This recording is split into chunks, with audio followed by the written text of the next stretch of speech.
Мы начинаем. Прошло 2 месяца, как за тобой закрылись двери аэропорта, и некоторые стороны показал новый город. Но ты ни разу таки не дала себе знать, а за это время уже многое поменялось у нас. Например, выпал снег, и все наши пацаны уже не шарятся там, где летом шарились мы. И ветер веет уже совсем с другой стороны. С деревьев города попадали желтые листья.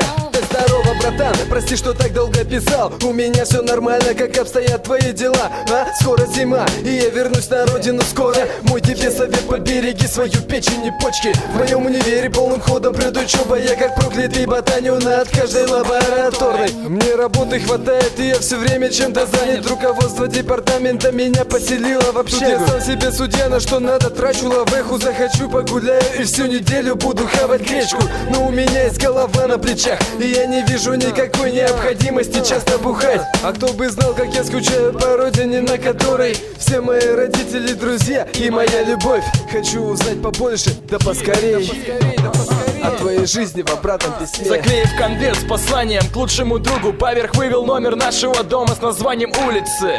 Тем же днем опустил почтовый ящик, и следующим утром обнаружил входящее. Здорово, ББ, чё, как дела? Как ты там вообще? Август на дворе еще, а уже пишу тебе. Купил компьютер на днях, музон хотел делать начать, но отключили свет, пробки сгорели к чертям. Культура в городе сдулась, а нас не тронет нисколько. Плодим альбом за альбомом, будто бы кролики. Кроликов, кстати, на дне города в районе 202-го мы почитаем под минус, нам ты оставил который. Решили на районе с пацанами выпустить сборник не формата. В продаже будет к Новому году в качестве лейбла. Будет наш муравейник, и маты можно везде там, но надо 7 косарей нам.